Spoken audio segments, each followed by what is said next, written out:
Yo, yo, yo. This is Sals and Four. This ain't Joel Santana, but we bet like cook crack. We Yes, are, sir. Yes, sir. Hey. yes, sir. Man, look, this is going to be a straight boxing episode. I hope y'all ready, man, because look, today, early this morning, we got Stephen Fulton versus Inoue. And Inoue knocked out Fulton in the eighth round. Dominant fight with Inoue, made his claim for pound. But you know why we here, man. The big fight is on Saturday. The big fight, we Mm-hmm. got the big fish, Errol Spence versus Terence Bud Crawford. Arguably two of the top four pound for pound fighters in the sport of boxing. A super fight that we've been waiting for years. There's some doubts that this fight was going to happen, but it's here. It's coming this Saturday, July 29th, T-Mobile Arena, Las Vegas. It gets no bigger than this in the sport of boxing. In a year where boxing has actually given us the fights that we wanted, no fight this year is going to give us more drama, more suspense, more intensity, more build-up than Errol, the Big Fish Spence versus Terence Bud Crawford. A fight that will determine, in my opinion, the pound for pound champion in the sport of boxing. Anyone made a strong case today. Don't get me wrong. He made a great case for pound. But Stephen Fulton wasn't in a lot of people's pound for pound top 10 list. And yeah, Inoue dominated him. But we're talking about Terrence Bud Crawford, who was undisputed at one weight class, has a championship belt in another weight class, is going for undisputed at welterweight. Arguably, number one, a lot of people's pound for pound list versus Errol Spence, who, depending on who you talk to, is either number one, two, three, definitely in top four in a lot of people's pound for pound list. Right. We arguably have two of the top four pound for pound in the sport of boxing fighting this Saturday. It is a mega fight. It is a super fight. People will be at the sports bar. People will order on pay-per-view. I expect the environment in Vegas to be spectacular. The homie Brad and I will be out there in Vegas. We'll be out there on Friday. We land at 1:00. The weigh-in's at 3:00 Pacific time. We are literally going to hop off the plane, get our bags, go to the hotel, drop our bags off the hotel, go straight to the weigh-in, get the vibes from the weigh-in. We're going to shoot some content for y'all, give y'all our thoughts on the fight from Vegas. We will definitely be live from T-Mobile Arena on Saturday. Definitely give you a good recap. We just started our YouTube channel, so definitely be on the lookout for content from Vegas for the YouTube channel. Definitely look out for content from Panthers training camp coming up. I will be at the Panthers and Jets joint practice on August 10th, which, by the way, the joint practices are better than the actual preseason games. It's more intense than the preseason games because that's when guys really go at it. We got a lot of stuff coming up, college football is coming up. I was at Yes, HC Media Day sir. earlier. A whole lot of NIL talk. A whole lot of talk about ACC. They're trying to close the revenue gap with the Big Ten, and the SEC. But if you want to close that gap, you got to win these games. We got a big game on Labor Day weekend between North Carolina and South Carolina. We also got a big game with BT's LSU Tigers versus my Florida State Seminoles on September 3rd. Definitely be on the lookout for some content for that. I will be following UNC football throughout the year. I'm going to try my best to be at the Florida State Clemson game September 23rd. I will be at the Florida State Clemson game. I'm not Florida State, UNC Clemson later on in the year. College basketball, we know the company I work for, we got that unlocked as well. High school football, we'll be at some high school games this year throughout, North Carolina and Maryland. My boy Dre, PG County, he got PG County on lock, man. Definitely got the Matha on lock, bro. If you haven't figured it out by now, we busy. We busy out here. While y'all talking, we working. We working out here. We busy. We gonna give you that real content out here. It's all gas, no breaks from here on out, bro. There's no breaks from here on out, bro. We're between now and between now and who knows when we're gonna take our break again. We giving y'all this content, bro. We got access to a lot of different events through different outlets, but just know we working. We trying to give y'all the best content we can. The YouTube channel's coming. Definitely gonna look out for that. The Twitter page is coming. The Instagram page is coming. Hell, we might even do a TikTok page. But definitely know that Size and Four, we're definitely building this shit up, man. But we're gonna get right into it, bro. Speaking of the fight, man, we're gonna break down this Terence Crawford's Errol Spence fight. So this fight is about as even as it gets, man. I was at HC Media Day earlier, just talking to some people, man. It's crazy because nobody can really say who was the favorite in this fight. Regardless of who you actually like, who you favor, there's definitely a case for both fighters to win this fight. Legitimate cases. It is a very hard fight to pick. Like in Vegas, it's almost a pick-up fight at this point. So what we're gonna do is I'm gonna give you some keys to my fight. BT's also like the boxing expert on this panel. And of course, the rest of the guys are gonna throw in their input as well. But we're gonna break down this fight. So I'm gonna start with Terence Crawford, man. If you don't know, in a lot of people's eyes, Terence Crawford is the number one pound for pound fighter. He's the number one pound for pound fighter on ESPN and other boxing publications. And well deserved, man. This man dominated different weight classes, has knockout power. His is like a 70-something% knockout rate. So for Terence Crawford to beat Errol Spence on Saturday, here are a couple of things. The first thing, in my opinion, is that Terence Crawford is going to take the first couple of rounds and do what in boxing we call downloading data. So if you ever watch like Floyd Mayweather, Tank Davis, Canelo Alvarez, what they do is the first couple of rounds they come out slow, but what they're doing is they're figuring out their opponent. What we call downloading data. So when you download data, you're pretty much just kind of figuring out. You might throw a couple of punches, a little jabs here and there, but you're trying to figure out your opponent's reach, the right footwork, the right measurements, the right reach. You're trying to figure out your opponent.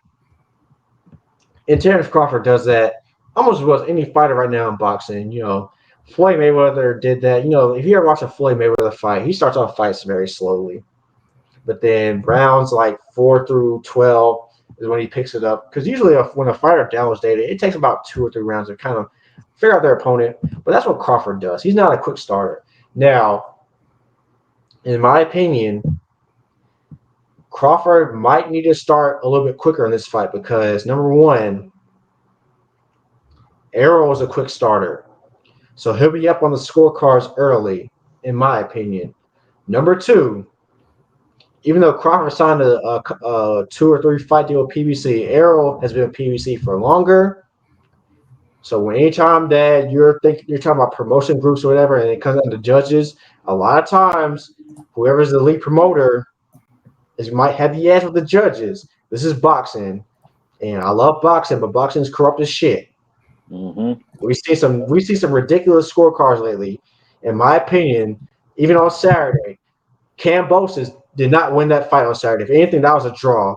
And BT, you can comment on that, how you feel about that Kambosos fight. But that was some bullshit.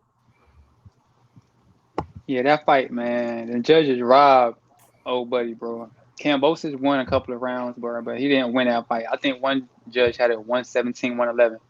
Crazy as shit, bro. Like, crazy. So, like you said, man, these judges is wild, bro. So, this fight, the fighters have to make their imprint on this fight, man. Don't leave it up to the judges. Come out strong, both of y'all. That's how I feel about it. That's on both sides, but Errol is the bigger draw, the bigger pay-per-view draw, and sometimes the judges are going to side with the money. As crazy as it sounds, this is boxing, and boxing is about that bread. So a lot of times, if it comes down to it, they will pick the fighter that is going to draw the money. We saw in the first Canelo Triple G fight. In my opinion, just my opinion, I think Triple G won that first Canelo Triple G fight, but He did. Canelo was the bigger draw, Mm-hmm. and they made it as a draw for the second fight because that's where the money is.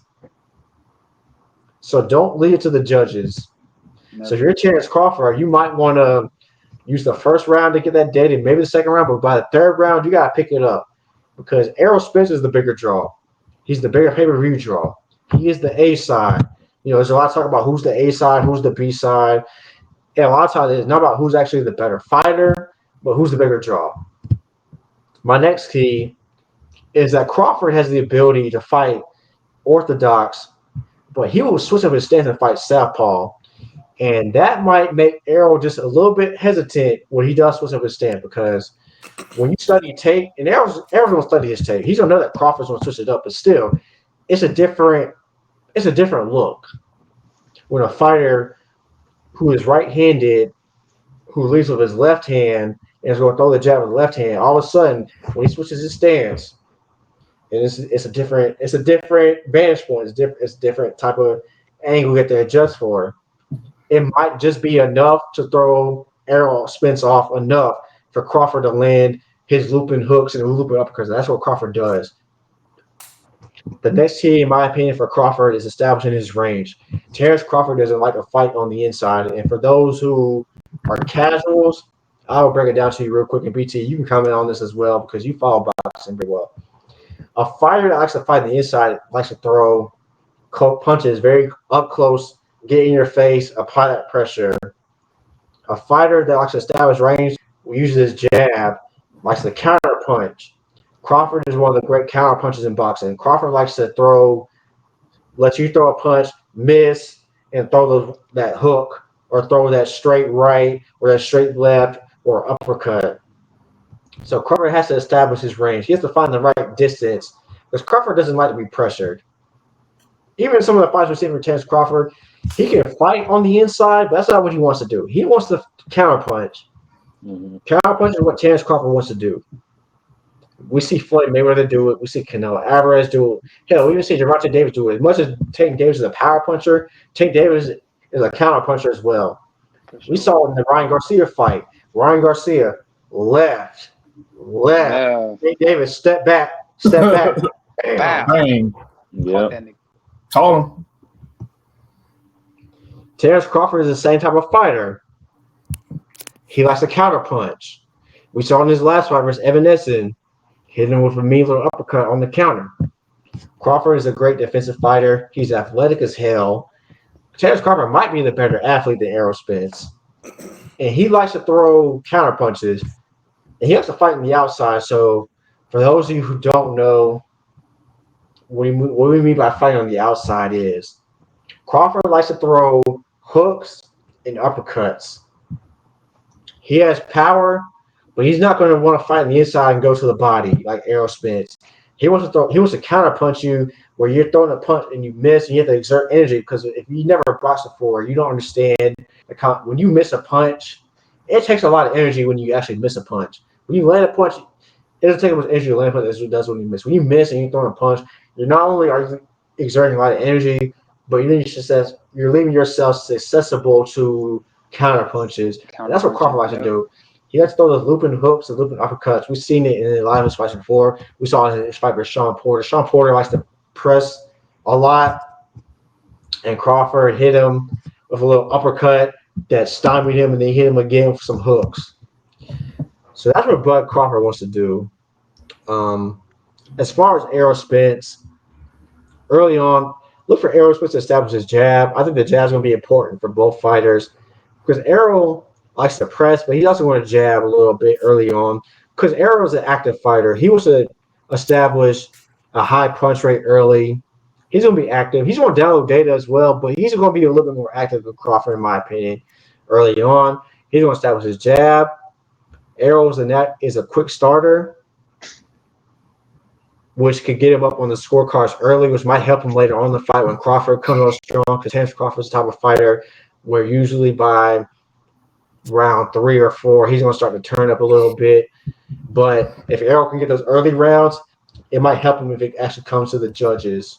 Because judges, a lot of times, especially in boxing now, they go off of activity and who has the higher punch rate and the higher landing connecting their punches rate. So that might help Errol. Errol was the naturally bigger fighter. Fighting at 147, I don't know if it drains Errol, but you can tell that it takes a lot for Errol to get down to that 147 weight. He's a naturally bigger fighter, so he's going to press Crawford. He's going to apply pressure. He's going to want to run up on Crawford and go to the body and try to fight on the inside. And for what fighting on the inside is when you're up close and personal fighter. So you're up here. You're going to go to the body like we saw Inoue earlier. Because what Inoue did to Stephen Fulton was when he knocked him out, he went to the body first and stymied Fulton just enough for Fulton to drop his guard. Mm-hmm. And Inoue was able to land that overhead right while Fulton's guard was down. Not Terence. Errol Spence will go to the body because that might wear opponents down later on and lead to that knockout punch. We saw versus Sean Porter, and we saw versus Ugas. Body work. You drop their guard, you come over the top, able to land those power shots to the face and break your will. Because when you land those body shots, it might not look pretty, but throughout the fight, those body shots will break you down. I have sparred against guys who have actually fought on Showtime boxing, on undercards. When you spar with these dudes, it's not the punches to the face that get you. It's the body shots, man. It breaks you down. I've gone 8 rounds with guys who are legit fighters, and I'll tell you straight up, man, it's not the punches to the face that break you down. It's those body shots because when you get hit in the body, man, naturally you kind of fold down a little bit. You let your guard down. We're like, oh, shit. It's harder to breathe. Mm-hmm. Like, it does something to you when you're taking body shot over time. Eventually, you let your guard down. And when you let your guard down, that's when you come with that overhand right, or if you're left-handed fighter, overhand left. That's when you come with those hooks, those uppercuts, man. The body work is what breaks fighters down. That's what took Ryan Garcia out versus Tank Davis. Tank Davis was going to the body more than Ryan Garcia. Ryan Garcia wanted to throw that overhand left, like Tank Davis said before the fight. All you have is the left hand. Mm-hmm. Or Tank went to the body and he landed a perfect shot flush on the liver, man. And I don't care what anybody says. When you get hit flush on your liver, it can shut your organs down just enough for you to drop. It might have to be a slow reaction, but when you realize how hard you've been hit in certain spots of your body, especially the liver, because Ryan Garcia had a delayed reaction, but when he realized he got hit in the liver and his organs couldn't function, it's when he tried to catch that breath. When he tried to catch that breath, he realized. You try to have that recovery, and it's a wrap. Hey, them bones getting cracked like you eating some good chicken, man. That's what happens. Oh my God. Yeah, man. So that's what I expect from Errol Spence. Guys, I'll leave the panel to you, BT. You can start, and then we'll leave the panel to other fights. But those are my keys to the fight, man. Honestly, bro, this fight, in my opinion, is going to be about whose will is stronger. Because you have 2 fighters that are exceptional, but they have different styles.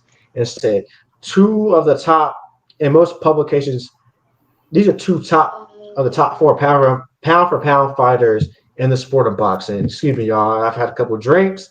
I've been at AC Media Day. They have free food, free alcohol. Hey, talk about it, my brother. Talk about it. So I might be slurring, I might be stumbling. I don't give a fuck. This is my podcast. My boy juiced up right now. Hey, my man Wavy. Ocean spray. Hey, man. Money bag tea, Ocean spray. Hey, man, look. But no, this is an even fight. This ain't about skill. This is about whose will is stronger. And that's more about the mental aspect of it, man. BT, you can get your thoughts, and we'll leave the rest to the rest of the panel, man. I bet. So you pretty much broken down, bro. So I was looking at some categories, man, like boxing ability. Who I think has the better boxing ability? That's even to me, bro. Like I think that's even. I think the better boxer is Terence Crawford. I think he's the better boxer. But if you want to talk about ability, body work and all that good stuff, I think it's even with Spence. Then I was looking at defense. I think that's about as even.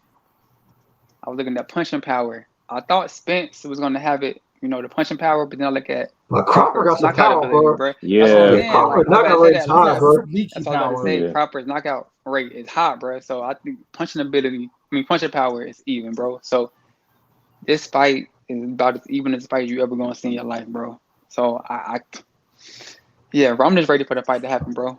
I'm ready. I can't predict it either. Like, I know who I want to win, but I can't predict who's gonna win. You know what I'm saying? Mm-hmm. So I just want to see a great classic fight. You pretty much broke it down to the T. Man, look, if you follow me on social media, bro, you know I'm a Spence fan, bro. You know what I'm saying? So I'm rooting for Spence all day, son. Going with the truth. Yeah, BT going with the truth, bro. I mean, I'm going with Spence, bro, but I can't let my bias get in the way of what I see in this fight, dog. I think Crawford's gonna bring it, bro. Like I said, a better boxer is Crawford, bro. Like, I can't even lie about that. He's a better athlete. I'll be honest with you, bro. I'd love to cut you off, bro, but yeah, I'm about to say Terence Crawford is athletic as hell, bro. Yeah, I don't know if you see. I don't know if you saw like his footage from like his training, but Crawford is ripped. He's in shape. Yep. He came with it, bro. Like, I watched the Inside Access. He's been training in Colorado Springs, bro. He's gonna come with it, bro. And in my opinion, I actually think Terence Crawford has more to prove in this fight than Errol Spence, because Crawford knows that people are talking about his resume. He ain't fought nobody, or he fought people past their prime. He was with Top Rank. He ain't fighting nobody over at Top Rank, which isn't his fault. Because like Crawford said, he actually wanted these fights. He wanted these fights, but people chose to fight Errol. Why? The promotions, Errol man. has the promotion, man. Exactly. But we're gonna talk about Bob Arum in a second. I got some shit to say about Bob Arum. We'll get that later, bro.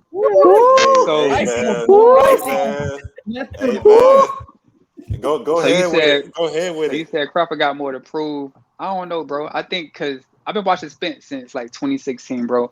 And every interview Spence said, he said everything he said he was going to do, he did, bro. He said he was going to get these belts. He said he want to unify. He unified. Then he said he want to undispute. Now he got a chance to undispute, bro. Like, I think he has a lot to prove, because everything he said he was going to do to this point, he did that shit, dog. So he's right there, bro. Like, I think if you want to say he got more to prove, I think Spence got more to prove. You know what I'm saying? And then, like, the bet in favor is Crawford, bro. Like, but that's what makes the fight so exciting. Bet in favor. So I agree with you, but if you go, I agree with you, but a lot of the narratives on social media, even the fight world, that Spence has on social media. But you know that, social media drives narratives, bro. There you go. You know social media drives narratives. So Spence arguably has the better resume of the two, and Crawford knows that. He knows what people are saying about him. Like, here's the crazy thing: Terence Crawford was undisputed in the division, undisputed. Moved to another division, did work in that division. Now he's at welterweight. He's arguably the pound king, but he doesn't get a lot of respect with some people in the boxing world, because at welterweight they try to say, "Oh, he fought Amir Khan past his prime. Oh, he fought Kell Brook past his fight after Spence broke his face," which Errol Spence did break his face, by the way. He broke the fuck out of that nigga, bro. He beat the shit out of that Kell Brook. They can say Sean. They try to say that Errol fought Sean Porter. He was closer to his prime than Crawford did. I hear you. It actually, in my opinion, I think both fighters have a lot to prove. But if you just go off the narrative, but you going off the narrative of fans, bro. You know what I'm saying? Like, the real boxing niggas know that Crawford is the real deal, bro. So if we want to look at social media and get his, like, want to look at social media people, hey, man, you have at it, bro. But the real boxing people know, the boxers know that Crawford is real, bro. I agree with you. But you know that sometimes with sports, especially when you're on that level, we talk about the greats. Like, for example, Michael Jordan. Michael Jordan would find any reason to get the edge, to get himself juiced up.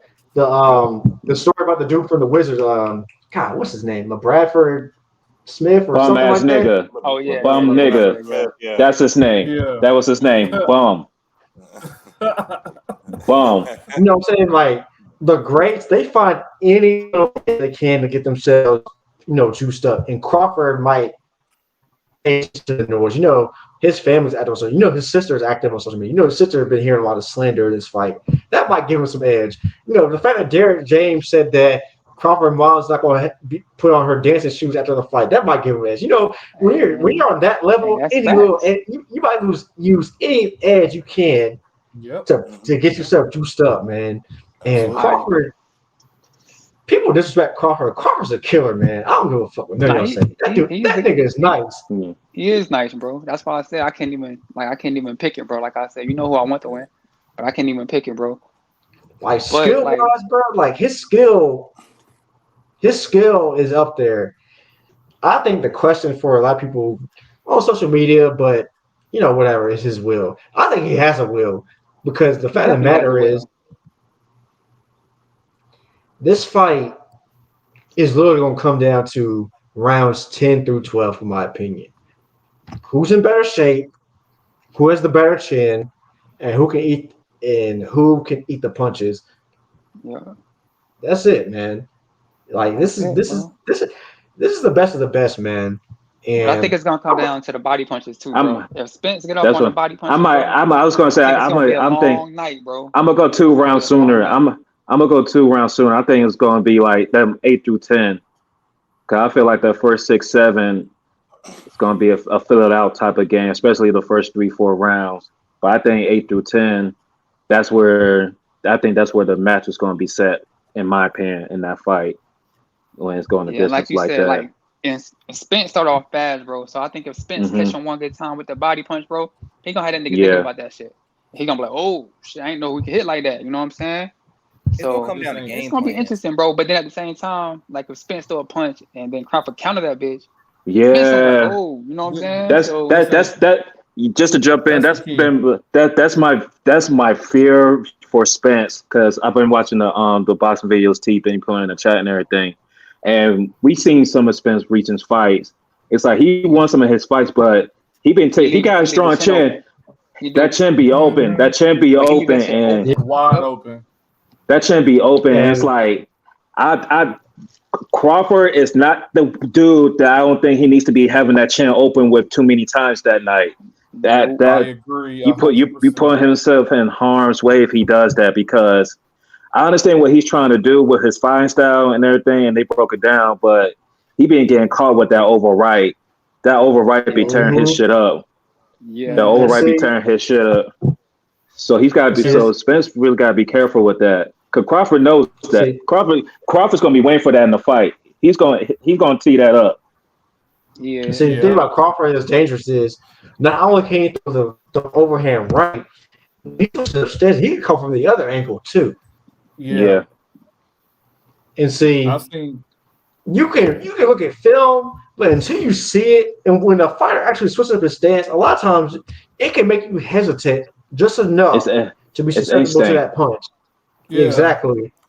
It's instinct while you're in there. All of a sudden you're expecting another. You're like, what? Like, and it makes you hesitate just for a split second. That's all a good fighter needs. It's a split second. Any fighter, anybody's been in a boxing ring knows all I need is a split second. All I need is one good punch, and I can fold you. And that's all Crawford's going to need. And, I mean, it's a even as even can get. I couldn't call it. If you gave me $1 million, I still couldn't call it. I mean, but T, you brought up a good point about the judges too, because Timothy Bradley he pointed this out specifically. He's like, the Vegas judges, they like to lean more towards the aggressive fighter when it comes to the boxing match. So as like Crawford, he can't be down like 3-1 in the first 4 rounds. He can't. I think that's going to be a disservice to him, because then at that point he's going to be trying to chase a knockout.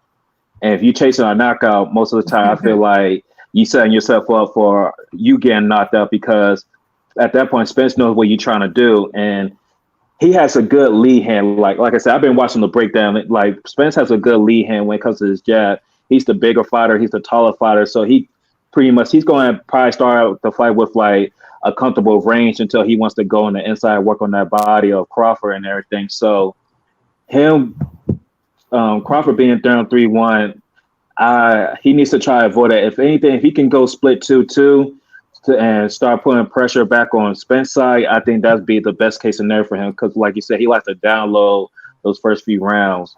But You see, I like, but I just wanted to ask about the switch up styles and everything. Because I saw Crawford, he likes to adapt, and he has that high IQ in the middle of his boxing matches. So it's like, how long do you think he can kind of do the whole switch up thing between his southpaw and orthodox fighting styles before he's just like, I need to stick with one? I'll be honest with you.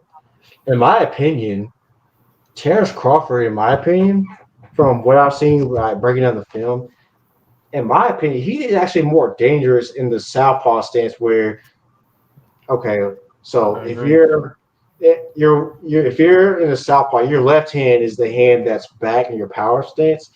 Yeah, it's just a different vantage point. Most people are right-handed, so when you're fighting a dude with southpaw, it's different. The jab is different. It's covered from different angles. You have to you have to adjust your footwork. It makes you think a little bit more. And when you do that in the middle of the fight, Arrow could be very hesitant. When you're hesitant as a boxer, we have to think. When it's not instinct, that can be just enough for you to be susceptible to a punch that could eventually take you out. yeah. I think Crawford is actually better in southpaw than he is in orthodox, which is your regular stance, where your left hand is your jab hand, your right hand your power hand. In my opinion, for all the fights I've seen in Terence Crawford, right, looking at the YouTube videos, looking at the film, in my opinion, he's actually better when he switches to southpaw. I can see Crawford eventually, going, early figuring it out and then switching to southpaw and staying with southpaw through the end of the fight, in my opinion. Now, if he feels like he has an edge in orthodox and he can switch back, he might switch back. So that's what makes Terence Crawford so dangerous. He can switch stances at any time. But in my opinion, he's better in southpaw than he is in orthodox. But he's so skilled. Either way, it's a problem. But the southpaw is because the footwork is different. Damn, I wish I could put the camera on my feet to kind of demonstrate. But when I'm in Vegas and Brad's doing the footage, I might actually have to break down the footwork. But they're talking don't hurt nobody out there, T. hey, you know his stick to your problem. Come on. Well, a lot of times they were talking about it in the Inoue Fulton fight. A lot of times with boxing, it's where your foot placement is, where your lead foot is. Is it on the inside? Is it on the outside? Where is it? You know what I'm saying? So when you switch up stance and you're here versus here, it's a whole different. It's just different angles, and that's what makes Crawford so dangerous. He can literally switch up his stance at any point. He's comfortable in either stance, and he can change stances to fuck with Arrow mentally and make him think a little bit. He flips easily, So that's what's going to be great about this fight, man. I'll say this, man. We thought we were going to get this maybe a couple years ago, maybe last year, but boxing has delivered, in my opinion, this year. Gotta give the hats off to him. And one of the fights that had a lot of hype going into it was Stephen Fulton versus Inoue, which was actually earlier this morning. We're recording now, but the fight was actually at 8:00 in the morning this morning. Inoue had a great performance. I am not surprised that Inoue won, but the fact that he was so dominant. He's a fucking problem. Yeah, he's a beast. He is a problem. Fulton isn't chopped liver. Fulton isn't chopped liver, so we'll go around the panel. We give our thoughts. I have my thoughts on this, but is Nano Inoue a pound for pound king? BT, we'll start with you. We'll let the panel go. I have my thoughts on this, but what are your thoughts on his performance today for Stephen Fulton? And is he the pound for pound king? And what's next for Inoue? Is he going to move it to 130? Is he going to move it to 135? We know the money fights are at 135 right now. When you got Tank Davis, when you got Shakur Stevenson, when you got Lomachenko, Devin Haney can go back down to 135. I don't think he will, but That's where the money is. What do you think is next for Inoue? And what happens if he does move to 135? BT, we'll let you start, and we'll go around the panel, and then I'll wrap this subject up real quick. All right, so see the pound for pound king? No. But, he has a strong case to be the pound for pound king because of what he did today. Like you said, Stephen Fulton, he's no slouch, bro. Like, this man was undefeated. He was the king of his division at 122. Anyway, he went up 118. He was undefeated at 118. Went up, got that boy up out of there, man. Like, I thought it was going to be a better fight because of Fulton's boxing ability. But anyway, man, he showed he had boxing ability and the power today. So he showed me a lot. What's next? I think he want to undisputed 122. So I think that fight gonna happen in like November or so. But I think this is what I want him to do. I want him to just skip 126, skip 130, and just go to 135. Because that's what all the money fights. Who wouldn't want to see him versus Tank or him versus Shakur? Like, we all want to see that fight, man. But I was listening to some experts today, like Chris Algieri, say he think he gonna max out at 130. Which, I mean, that's fine. You got Oscar Valdez. You got a couple of fighters at 130 who can give him some bump, but all the best fighters is at 135 right now. So I hope he skips 126 and 130 and go to 135. I don't see it happening. I think he want to get a belt at 126 and get a belt at 130. I think he'll be a 6th division champion at that time. But legacy, he's only 30, so it could happen. But I don't know. I think he maxes out at 130. We'll see, 6th division champion. That's crazy. Insane. That is rare air. That's right crazy. there. That's why I say I think he's going to be 126. Going to be a champion at 126, and then the champion at 130. Like, that's wild, bro. BT, I got a quick question for you. Yep. If it comes down to it, Shakur has dominated 130. He beat Valdez. Let's say down the road, Inoue builds up his profile.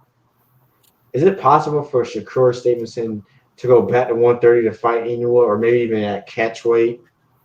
Have to be at the catch weight, man, because the last time Shakur fought at 130, he didn't make the weight. You know what I'm saying? Yeah, you're So right. it had to be a catch weight, man. That's why I say anyway, man. He could go to 135. I know it's a big jump, bro, but you can go to 135, bro. I think he probably walk around 140, 145. I'll say this. Earlier.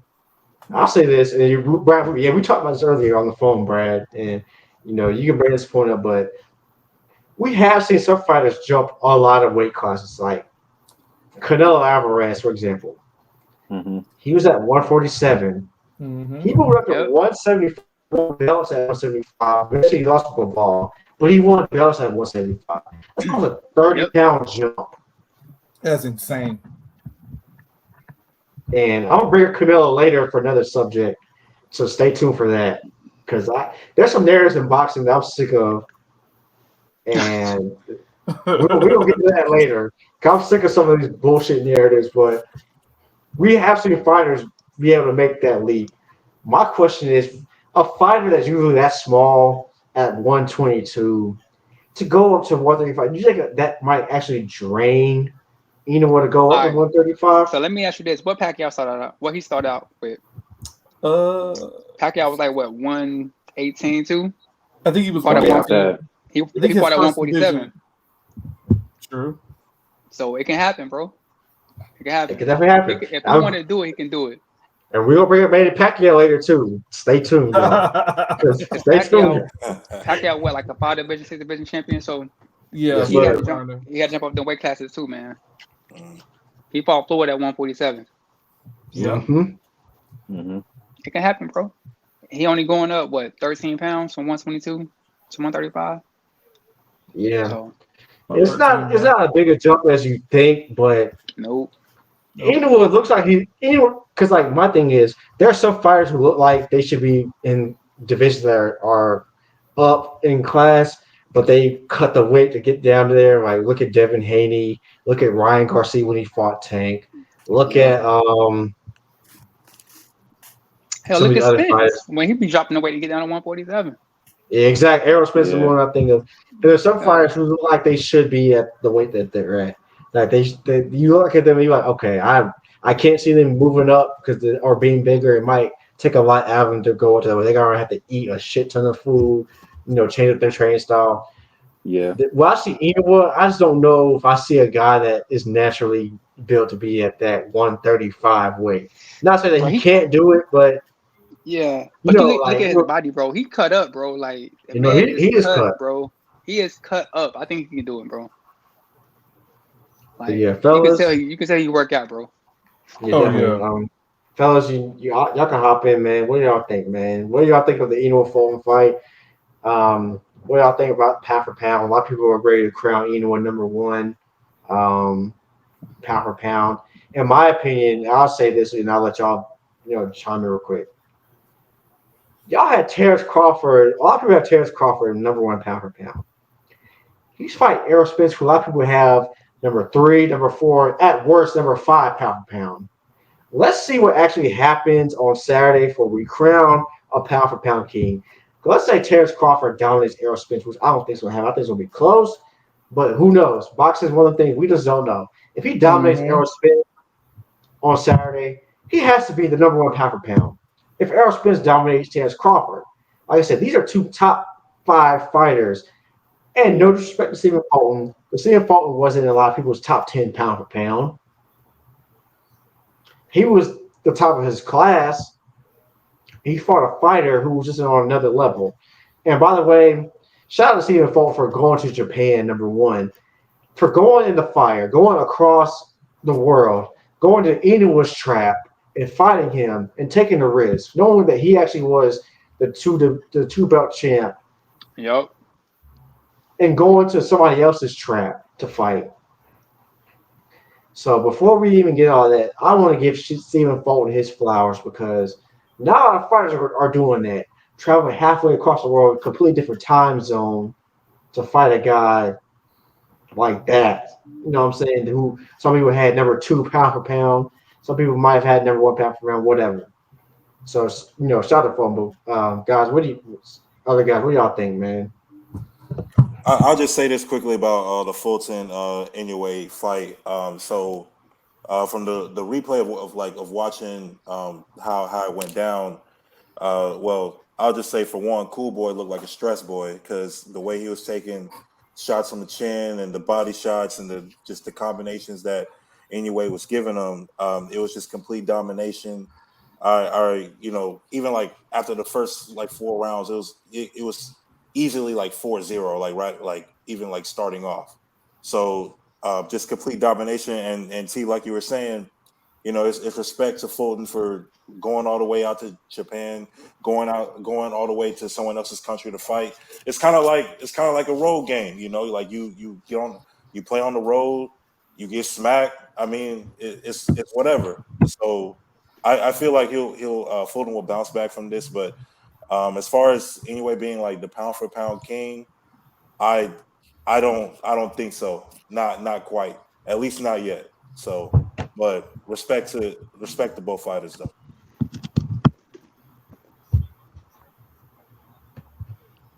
Anybody else want to chime in? I'm gonna let y'all cook. I mean, like you said, T, respect for Fulton to going out to Japan. I just felt like he went out there during the wrong weekend / few days because we all know a certain movie just dropped this weekend. Oh man! Hey, shout out Oppenheimer, man. And look, hey, look, man. We might drop that bomb a few years ago, but Fulton got hit with about 2 of them bombs today, man. Cause god damn. I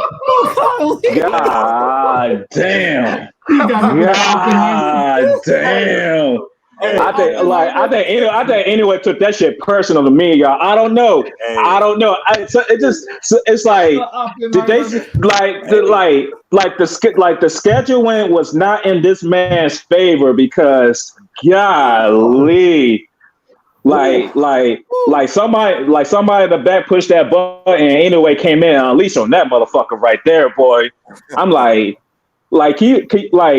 I haven't seen somebody get their ass whooping that early in the morning since like high school, y'all. Like, like, like, Hey, like, they used to scrap 6:30 in the morning. like, Right off the school bus. like you can't, It's too early to fight. like you can't smack before my morning call, bro. Like, Hey man, I'm gonna say this, bro. Nigga smack before I can get to work. I ain't seen an Asian beat a nigga ass like that since Jackie Chan in Rush Hour, bro. When he he rolled up in the pool hall. look, T, I never seen brothers lose so bad to an Asian since we was watching Jen get niggas out the way on BET on the BET ciphers, bro.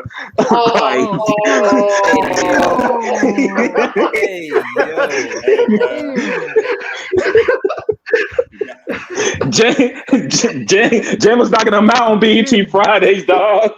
Jen was knocking them out on BET Fridays. And then she was like, "Hey, you gonna learn Chinese, buddy.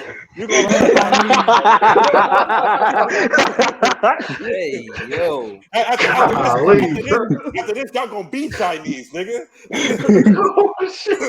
Hey man, like, shout out Oppenheimer. Shout out Los Alamos National Laboratory.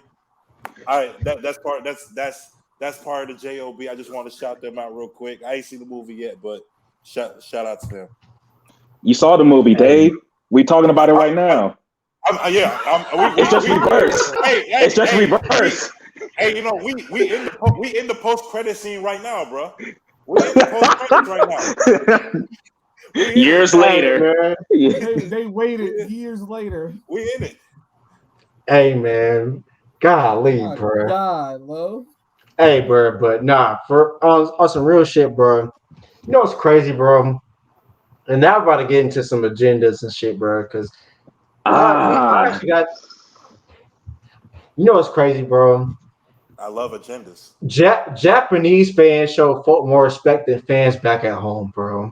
We know why. We know why. They actually applauded folks who's walking out. Folks was actually dapping fans, so they show respect because they know. Yeah. But then you got fans here in the United States that were slandering Fulton, talking shit about Fulton, bro. And we know what fans are talking about. These are the same fans that were rooting for Conor McGregor to beat Floyd Mayweather's ass, bro. Facts. The same fighters. The same fans that were rooting for Lomachenko, who's from Ukraine, to beat Devin Haney's ass in Vegas, bro. Facts. Speak on it. Nasty work, man. Nasty work. Disgusting work. Speak on it, T. How the hell do black fighters get more respect in Japan than here in the United States? Do we want to go there? Hey, we know white. We know white. Do you really want to go there? Are we actually going to discuss this? Or say apply. Open Pandora's box. We know Brad, no. Hey, Brad, tell the people the point that you brought up earlier about the WWE, bro. Go ahead, bro. The mic is yours, bro. Go ahead, bro. All right, so I'm not. According to everybody on this panel knows, I watch pro wrestling along with Corey, and Corey can probably say this as well. When African American wrestlers go over to Japan, they feel more respected and more honored when they hit a New Japan Pro Wrestling, Pro Wrestling Noah, All Japan Pro Wrestling ring than they do when they hit some of these hick towns in America and they get booed and they get called all types of N-words. Corey can tell you some of the they get booed for their skin color. Boy, Brad hitting that just like he's scared. Brad, that table like you making this point, ain't it? I am not. That table hard. Yeah, make your point, my nigga. Make your point. No, it is the point, and it's sad. And it's like they get more respect over there from those fans than they do over here. It's sickening when you have people. I remember the Conor McGregor Floyd fight, and I remember people being interviewed out in front of T-Mobile Arena before the fight, and you had clearly Caucasian Americans rooting for Conor McGregor, and I'm like, you are definitely not of Irish descent. You can't tell me otherwise. There's only one reason in the world you're rooting against Floyd for Conor McGregor. And it's obvious. And it damn sure ain't the color of his goddamn boxing trunks. So let's get it was real. and that was crazy because I'm not even like the biggest Floyd fan, but I was like, so let me get this straight. Y'all going to really side with the MMA fighter that's going to the boxing ring for the first time against a champion, against a known champion, a multiple division champion. Like Probably could give him the Mount Rushmore of boxing. exactly. Cause let me tell you something. Cause let me tell you this. There's like two things in sports history where I saw our boy BT the happiest day of his effing life. When LSU won the championship and when Floyd knocked that motherfucker out. And when Floyd knocked that motherfucker out and got Ivy. Yo. Hey,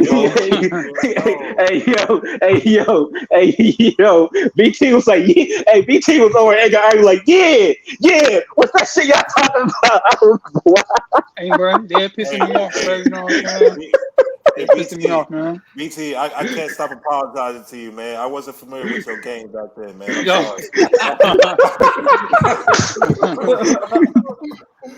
I should have known, man. You from Fayetteville. I should have known, bro. My bad.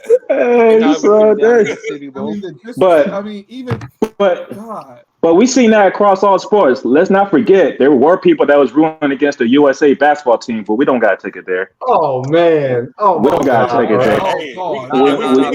We don't got to take it there.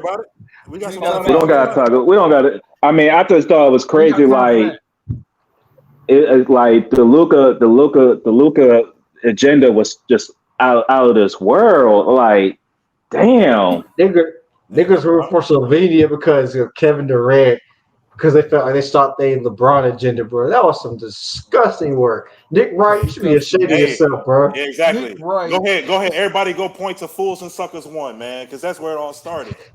And the crazy thing was that man, y'all saw called champion, didn't even medal. He did, man. It was a damn sucks to suck. Sucks to suck. I thought Luke would at least get bronze, man. I thought he would. I thought he would at least get bronze. Hey man, speaking of agendas, bro.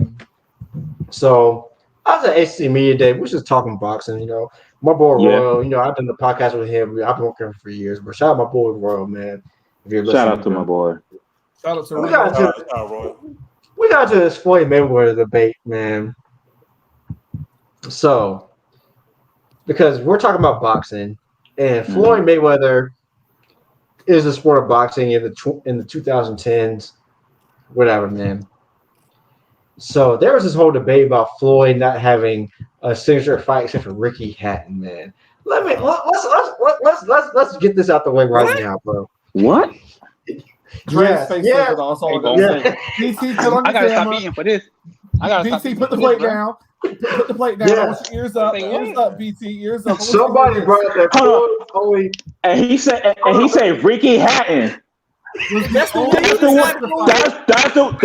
all the boxers.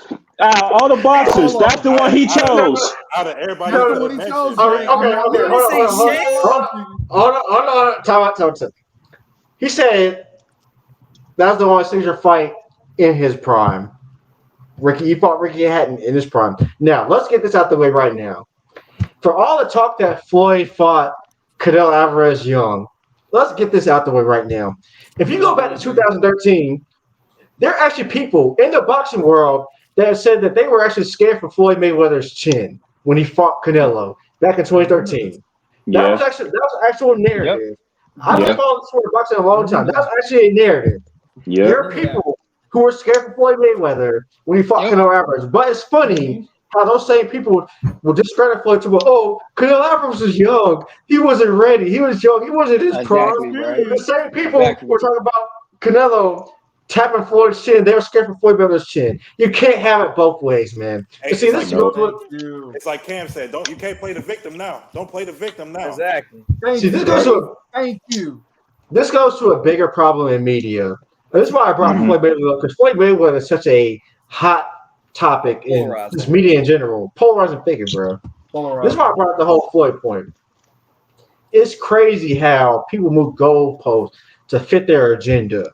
When they see their agenda going one way, they try to say, "Oh, this person wasn't in his prime. Oh, this team wasn't good. Oh, blah blah blah blah." I'll give you another example because I work in media. I was at ACC Media Day. This is why I'm bringing this shit up right now. We got time today. I got plenty of time. I'm on 6 drinks right now. I don't give a damn what y'all think right now. Talk your shit. Talk your shit. Let's go, Slim. Talk your shit. You know what? One of the most bullshit narratives I've seen lately, because I don't know why it's been brought up on NBA Twitter. This whole Jordan was one night with Pippen shit. Well, let's talk about this shit right now. We're gonna go into hoops real quick. Do you know that the Bulls were absolute dog shit when Jordan got there? He drug that team to the playoffs. He drug that team to the playoffs when they fought the Celtics in the 80s. No, really, they were. It was the 80s, man. It was the 80s. He said it was the 80s, man. It was Y'all realize that Scottie Pippen in his rookie year averaged 8-9 points a game? Mm-hmm. Y'all realize that Scottie Pippen averaged 9 points a game? Y'all realize that Scottie Pippen was in the All-Star to 90? Y'all realize that Scottie Pippen in Game 7 in the 1990 East Conference Finals was like 1 of 10 from the field? Horace Grant, who was their third best player, was 2 of 13. But y'all wrote this bullshit narrative. This is the problem with sports media and social media, all this shit, bro. This is why I'm bringing this shit up, bro. Y'all move the goalposts to fit y'all agendas, bro, instead of just telling it how it is, bro. Yep. Yeah. Scottie Pippen did not come into the league and set the NBA on fire. He did not. Nope. Michael Jordan made Scottie Pippen a better player. He did. Facts. Mm-hmm. Preach. Michael Jordan carried the Bulls twice during their run. In 93, that team was about done. They're fatigued. He averaged 41, 8, and 6 in the finals. In the last dance, Scottie Pippen only played, 38 games that year. Or he missed 38 games, but he only played half the season. Rodman was washed in 98. He carried that team. So I'm sick of this. I'm sick of that narrative, number one. The whole Floyd did 5 people in his prime. Look. They don't know Pretty Boy Floyd resume. No. I'm gonna give you something better. They try to say Pacquiao is past his prime, but how is Pacquiao past his prime? But Floyd is 2 years older than Manny Pacquiao. Thank you. Make it make sense. Make it make sense. Talk about Make it make sense. We I'm bringing this up not to discredit Manny Pacquiao, not to discredit Scottie Pippen, but just to show y'all how people run these agendas, man. And I'm sick of this shit, bro. Hey, let me get the rock real quick. Go ahead. Like people make these agendas, and like going back to basketball real quick, they make that agenda about Mike, but nobody never makes an agenda about what Tim Duncan needed to get his 5 rings. Thank you. Think about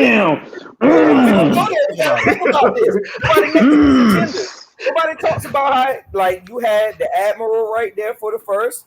Nobody talks about how you had for the first two. Yeah, for the first Hey. two. Yeah, for the first two. Nobody talks about how you had Manu Ginobili right there. One of the best 6 men of all time. You had Tony Parker right there.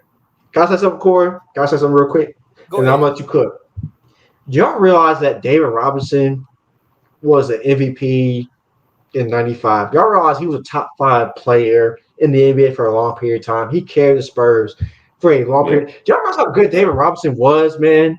Like, I say right behind like Hakeem, it was David Robinson. Yeah. As far as center, you can argue Hakeem, and then it was either David Robinson or Patrick Ewing. Yeah. And I put David Robinson over Pat. And I know I like Pat. But David Robinson. But that it's like, in a way, it's just like how he was off the court hurt his agenda because Timmy and David Robinson weren't loud.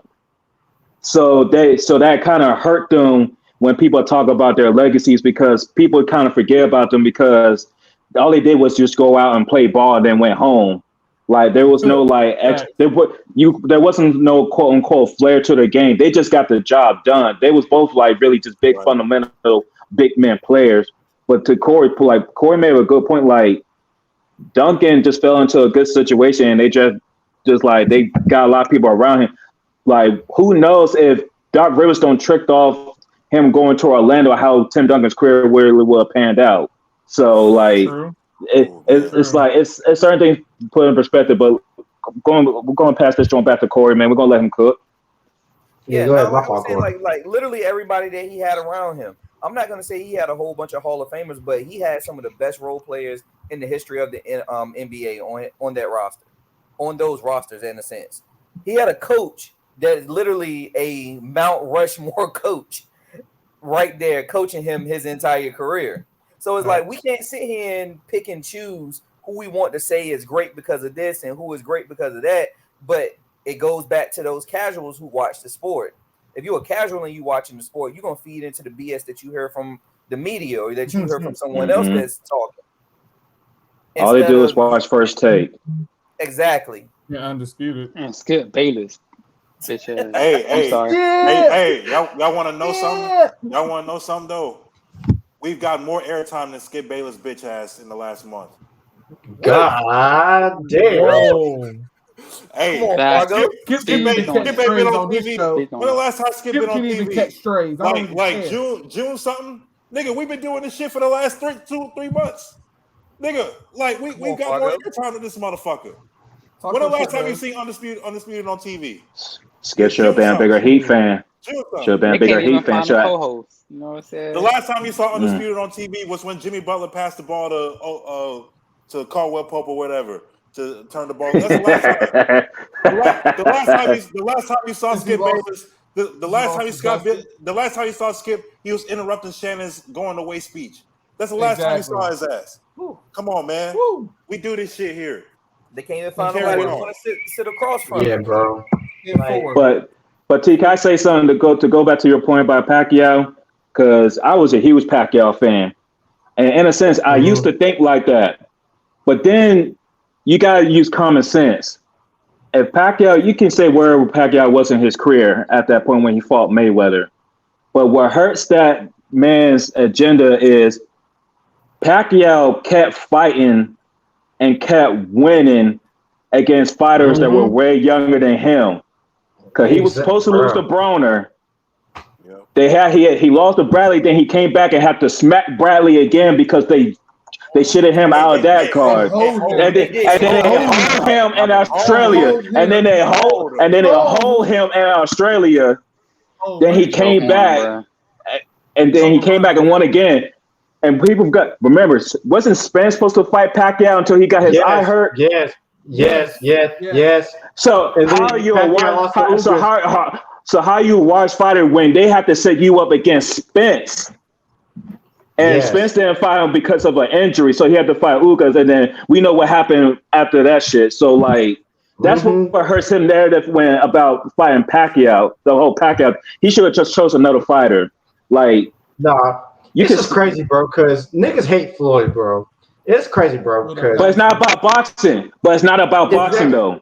It's not about boxing at all, bro. You know what's crazy, bro? We put in the group chat, bro. I'm like, I don't know who hates Floyd Mayweather worse. Why in America are some of these niggas, bro?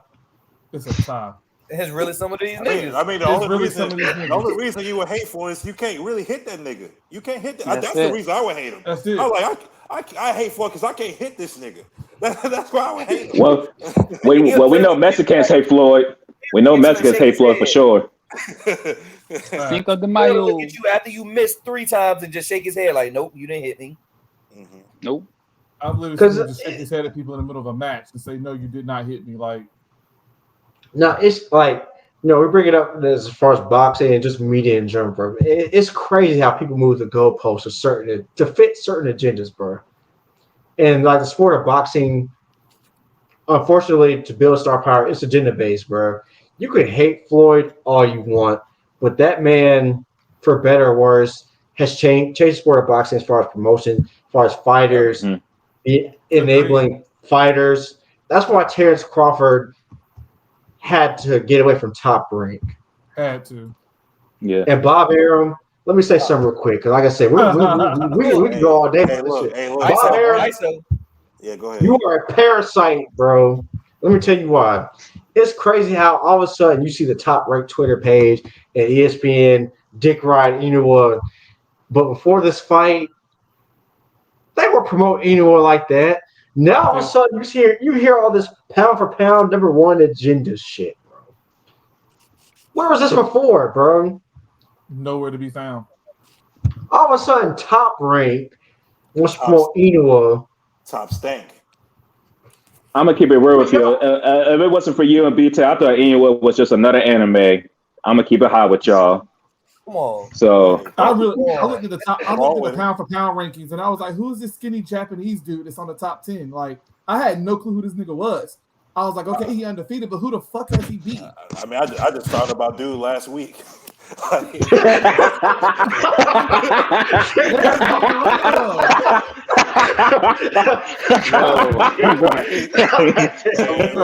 honest. we're an honest podcast. We're an honest podcast. Hey man, It's for real though. but no, that goes to show you how little he's been promoted over here. Yeah. But now, all of a sudden, you see some of boxing Twitter and these ESPN folks and Top Rank folks promoting Inoue. But y'all weren't promoting shit before this fight. Nope. Like, that's how I said Bob Arum's a parasite, bro. Because Bob Arum had Bud Crawford in his stable and was promoting him to the point where Bud Crawford had to file a lawsuit to get out of Top Rank to get the Aerosmith fight. Bud Crawford, people talk about Bud Crawford's resume, but Bud Crawford said he wanted to fight some of these dudes, earlier in their careers. But they chose to fight Arrow. Why? Because Arrow, it was easier. It's easier in that division to negotiate with PBC than it is to promote with Top Rank. Yep. Yeah. Hey, Because Al Heyman's willing to throw that bread, bro. But this reminds me of a moment with Bob Arum, man, because like Bud Crawford had a fight, I think back in like November 2020, I believe. I forgot. Yeah, Sean Porter. Yeah, Sean Porter. Sean Porter. And I remember like after the fight, and T, you was calling it. You was like, yeah, man, Bob Arum full of shit. And like Bob was on the TV talking about, oh yeah, if you want to get Spence, we'll get Spence. And T was like, yo, man, this nigga full of shit. So like he been full of shit for years, man. Like that's why like right now I'm calling Top Rank Top Stank. Because that's what it is. Oh my God. Me and T were talking about this earlier. Top Rank is a great place for you to start. They're going to get your record up. They're going to get you little trash cans you can beat on and knock out, and your record will look impressive. But then after a while, people are starting to look and be like, well, wait a minute. You got the better record, but why aren't you getting the marquee matches? Why are you not moving up the card? Why you keep fighting in the co-main event and not the main event? Then you'll start to hit you. Wait a minute. Are they really about making me the attraction I need to be? Or are they just about Top Rank? Is it just Top Rank? And then that's what I think Bud Crawford realized. This is not about him. This is about Top Rank. And like T said, he had to file a lawsuit to get out of that. Top Rank's good for if you're a starter. After a while, you upgrade and elevate and move on. Like Bob Arum does what Bob Arum does. Pay attention to how they handle Shakur Stevenson moving forward. Yep. Mm-hmm. Yep. Pay attention. It's gonna be interesting. Pay attention how they handle some of these other young fighters, Keyshawn Davis, Jared Anderson. Like at some point, if you're going to be at 135 or 147, you're going to have to do something with PBC. Because at 147 and at 135, PBC has the big draws. They have Errol Spence, who eventually might move up, but they signed a deal with Crawford. Crawford's a free agent. Who knows what Crawford's going to do after this fight? But Tank Davis is at 135, and he is the draw at 135. Yep. He is the draw. Yep. They have Boots Ennis. We talk about 147. Well, guess who's coming up? Because if Terence Crawford or Errol Spence does say, Errol Spence, he says he's going to move to 154. Let's say Terence Crawford wins on Saturday. Who's next? Errol Spence, does a rematch, whatever. Let's say he gets through Errol Spence again. Who's next up in line? It's Boots Ennis. Who's Boots Ennis signed to? PBC. Like, come on now. Like at some point, Top Rank and Bob Arum, like I said, they're good for the starting career. Look at Nico Ali Walsh. At some point, he's going to have to step up his competition. Look at Yeah. Keyshawn Davis. He needs to step up his competition. Edgar Berlanga was on top right. You saw he moved the match room to try to get the fights, but it didn't work out because Canelo signed a deal with PBC. Because Edgar Berlanga wanted to fight Canelo, but Canelo decided to go to PBC to get the big fights coming up. By the way, shout out Jermell Charlo. I give you credit for moving up 2 divisions to fight Canelo. I don't know how it's going to work out, but I give you credit for even taking that fight. I give you credit. Yeah. Canelo, you better handle Jermell Charlo because we're gonna if find you out about Canelo this fight. We're gonna find out about him this fight, where he at in his 100%. career. Yeah. if you don't Is it win Walsh? with Jermell Is he Charlo, not? if you don't handle Jermell Charlo, the Walsh allegations are coming. Yeah, And then the Duncan I'm a fan of the Duncan I'm a allegations- fan. I'm a fan of Canelo, but it is what it is, man. Like, I like Canelo, look, but it is what it is. Hey, the Wash allegations at the doorstep right now. oh yeah, Wash You machine. better fight Benavidez in this 3-fight PBC deal you signed. I can see him fighting Mel Charlo. I can see him maybe fighting Andrade, but at some point in this 3-fight deal, you better fight Benavidez. Like there's no excuse. Got to, man. There's no excuse. can't duck him any longer.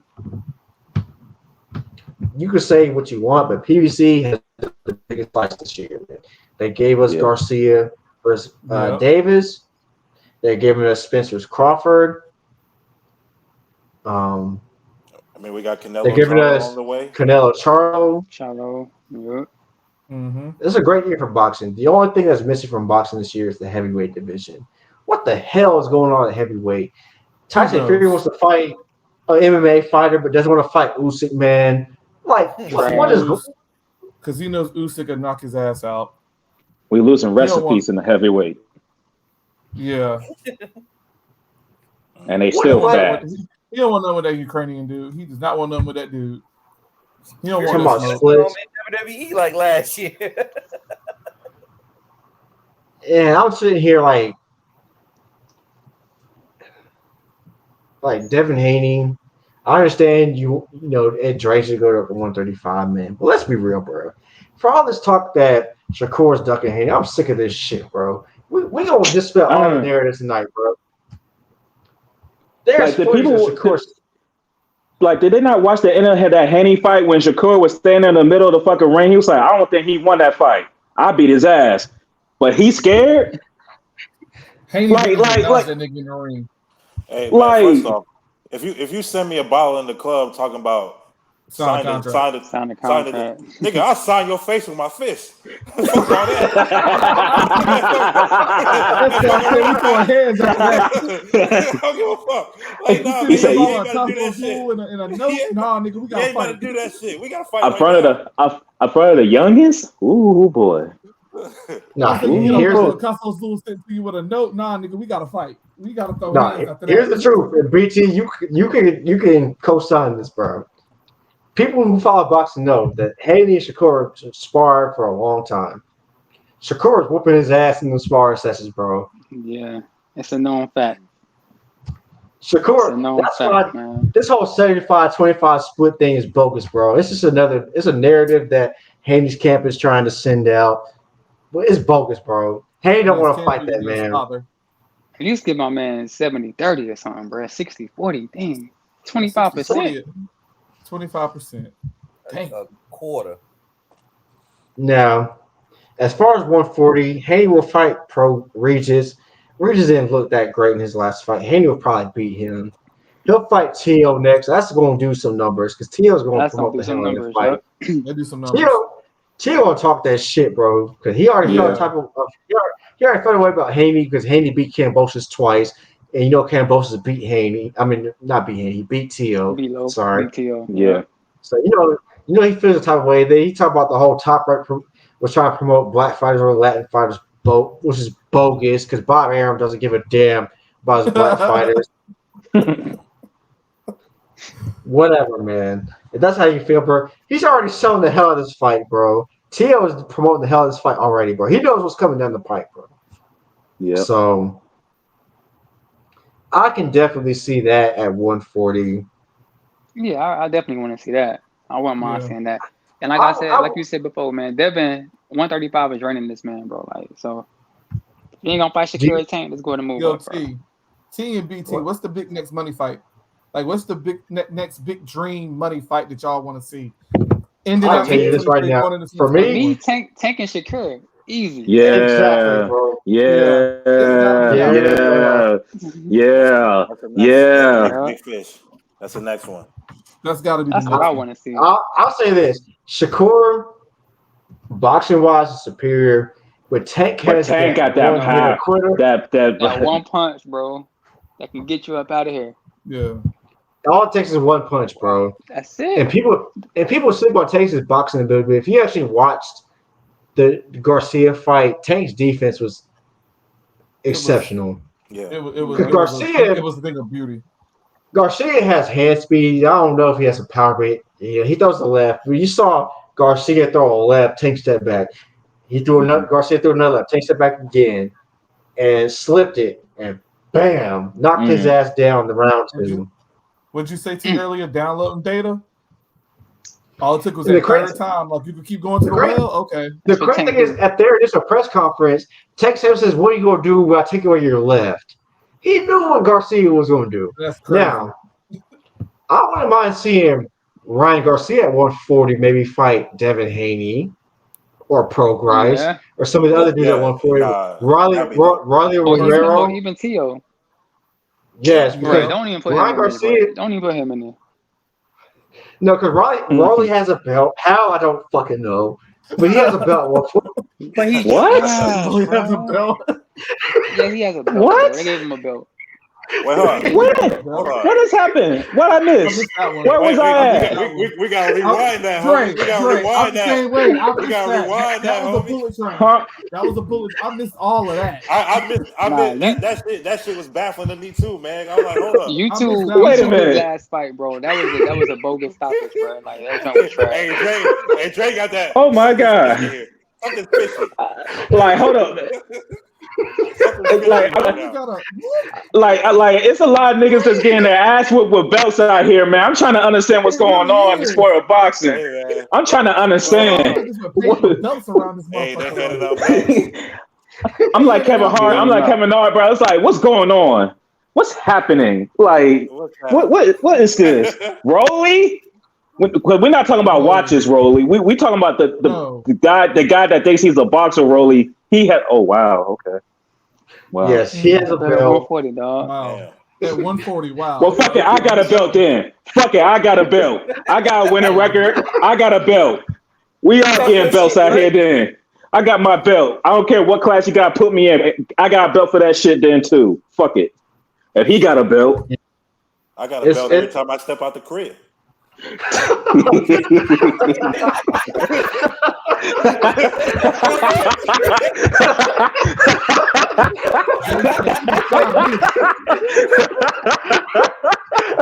Come find me. Hey. But nah, for real, Rolly has a belt. Garcia's been angling for that Rolly fight because look. No, I would too. I would too. I would too to just get a belt. Not only that, but Rolly's gonna sell the hell of that fight. Rolly's gonna talk shit. Oh yeah, that boy can't even talk shit right, boy. He can't even talk shit right. That nigga be sounding like a fucking kindergartner when he talks shit, man. Like, nigga, enunciate your words, boy. Enunciate. I ain't gonna lie, bro. When he fought Tank, bro, that build up was hilarious, bro. He was talking so much shit, bro. Just to get his ass whooped. Just to get his ass whooped. Boy. But nah, man, like all things aside, bro, it's been a great year in boxing, bro. But it's a great year for this podcast. We're just getting started, bro. The YouTube channel's coming, man. You know, we're gonna upload this short to YouTube. Me and the homie Brad gonna be at the fight. Man, on Saturday. I'm gonna be at Panthers training camp for their joint practice with the Jets. I'm gonna see Aaron Rodgers versus the Panthers in practice. Boy, the Jets better win the Super Bowl. The Jets better win the goddamn Super Bowl the way they talking about these motherfuckers. Oh my God. I cannot even. I can't even watch Get Up anymore. Yeah. I can't watch Get Up. I can't watch any. If that like they know ESPN made one more for another article about day. the Jets. For another day. I'm saving it for another day. Next week. Hey, but Next week. Next week. Next week. You know ESPN want to be NFL Network so bad, man. They really do. Mm. know If wanna they be write NFL another Network so motherfucking bad. article, if they write another motherfucking article about these Jets, I'm gonna be like, look now. I like the 31 other teams. I like Sauce Gardner, but damn, damn. But nah, this is a preview what's coming, bro. When we come back next week, we will recap the fight, and we're going straight into football, man. We got college football previews. I'm at ACC Media Day this week. NFL, we're gonna break down every division in the NFL starting next week. Yes, sir. Hell, matter of fact, we're gonna start with the AFC East next week. Since we're talking about the Jets, let's start with the AFC East, bro. Let's break down the AFC East, bro. Bet. Okay. Bet. Let's do it. Bet. Let's do I it. feel a College from T. That's why he want to start with the East. Oh man, Get these bars off. you know how I feel about New York, bro. Oh man. And by the way, since we're going, bro, we're just flowing, man. Gotta say, fuck James Dolan, bro. James caught a straight, bro. Vote. Damn. One vote. Damn. Out of all owners, the one vote. I ain't gonna try to block the sale of the horse, bro. You hating ass motherfucker, bro. He has nothing to do with that joint. He has nothing to do with that Nothing to joint. do with it, man. Nothing to do with it. That had to be Hey, a bro. finger or something. I'm That still had to pissed be- off about the Oak situation. Who the fuck goes out Charles Oakley? Shit, he didn't let Spike Lee in one game. Hey, Spike Lee. That's crazy. When Georgetown won the Big East a couple years ago, he almost didn't let Patrick Ewing in the building, bro. He was like, yo, he like Patrick Ewing had to show ID to get in the Madison Square Garden. I remember that shit now. Like, yo, I remember that. That was wild. Pat was like, don't you see my shit on the Raptors? Don't you see my shit? Don't you see all the shit I put up here? Hey, Knicks fans, this is your owner, bro. This is the Mecca of basketball y'all be talking about, bro. This is your owner, bro. The Mecca, bro. The Mecca. Hey, man, that's what happens in Bing Bong land. That's what happens in Bing I Bong land. just feel so happy. I just feel so happy. I no longer have the shittiest owner in the league of any sport no more. Knicks have at it. Knicks have at it. Knicks have at it. Knicks have at it. Oh, trust and believe. Listeners, we're gonna break down these divisions. We're gonna break down the division, but trust and believe when we get to NFC East week. Hey, can we bring? We didn't bring Aaron on. We gotta bring Javon. Oh, we gotta bring my homie. We gotta bring the homies in. We gotta bring the homies in for that one. We gotta bring some special guests on for that week. Yeah, we gotta bring the homies in. The NFC East breakdown is gonna be toxic. Hey, the NFC South breakdown is gonna be toxic because I'm gonna say this right now. Fuck the Saints.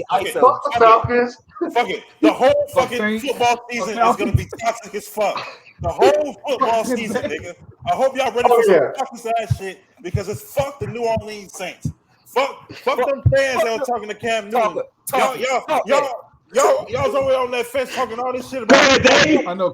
Go ahead, Dave. You ain't got the same bank account as Cam. You ain't got the same bank account as me, motherfucker. You ain't got the same bank account as me. We're not talking all this talk. We're talking all this talk, bro.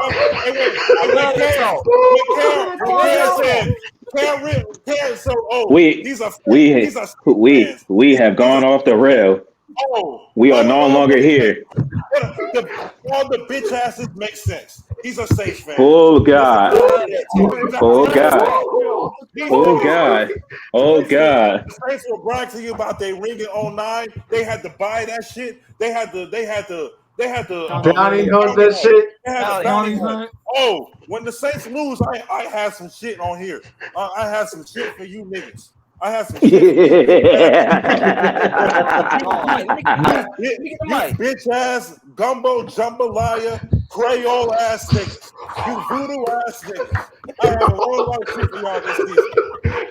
My Panthers got a Yeah, quarterback. go My on. Panthers got a quarterback now. I can talk my shit now. My Panthers got a quarterback now. I'm gonna And we talk got a my coach. shit. I would Hey, say something, but I'm gonna keep my mouth hey, shut. Saints fans. Hey, Hey, I'm look, fucking bro. me on here. I I'm gotta not fuck- public. Fuck Slant Hey. Boy. Yeah. Hey, look, bro. Hey, look. Hey, Slant Boy, Rant Boy, Ant Man, Sounds and Foe, nigga. Sounds and Foe, nigga. Sounds and Foe, nigga. Let's go. Sounds and Foe, Let's nigga. go. Foe, nigga. Foe. Hey, look, Nobody. bro. All I gotta say is, bro, do not let Florida State go to the Death Valley Clemson on September 23rd and beat y'all niggas. This will be the most toxic episode I've ever done, bro. Ooh. Oh, Yeah. shit. Y'all think this just got bad? Hey. Y'all Hey, think it's bad now? Clemson fans, y'all better hide it. Hey, I hope y'all enjoy the warm up with the basketball topic because football season is about to It's get about to get real nasty up in this motherfucker It's here, It's gonna y'all. get I'm just spicy. letting y'all Oh, know. yeah. It's gonna in the get spicy. NFL. Oh, yeah. We'll get to college football because, by the way, BT, you know what time it is, bro? September 3rd, Nah, bro. you know what time it is, dog. bro. And You know it's what time it is, bro. That's You know what You know time what it is, time bro. it is, bro. That Payback y'all- time, baby. Hey, Payback I'm gonna time. make sure I have my popcorn ready for that. Payback time.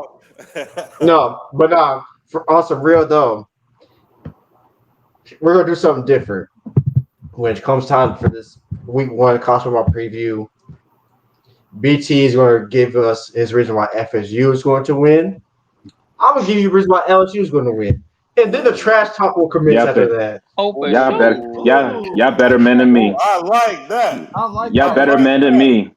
Y'all some Hey. good It's men. like, Nah, Florida That's State. some good Florida men. State good, bro. I ain't gonna hold you. They good, but hey, No, LSU, I bro. like that. You know what I'm saying? I can't wait Nah. for that breakdown. I like that. but yeah, college football is Yeah. coming up. NFL is coming up. The NBA will be back before we know it. You know we about hoops on this channel. College basketball is coming up. There's more UFC. fights coming up. More Hey, fights, defending more champs. content. The defending champs.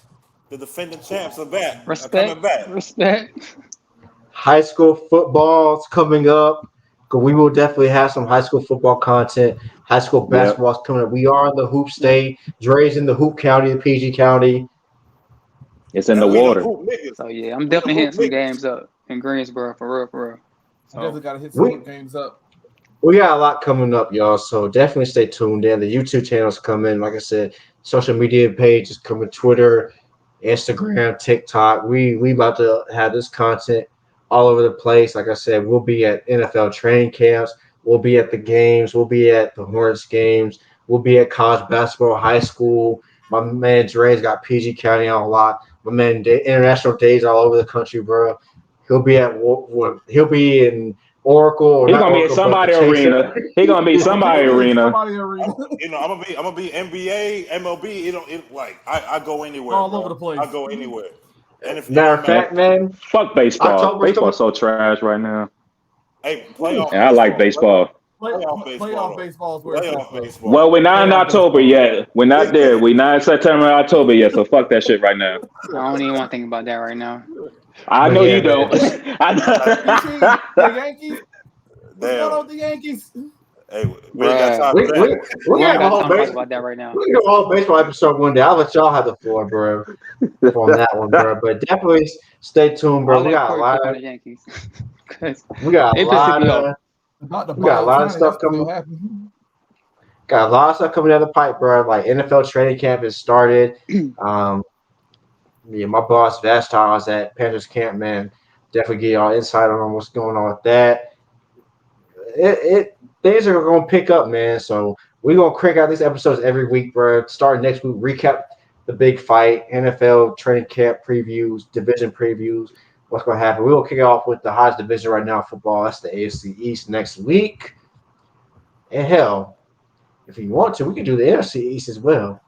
We can get our boy Ant on. My boy Ant's a Commanders fan, diehard Commanders fan. I almost said Redskins. My fault, y'all. Commanders.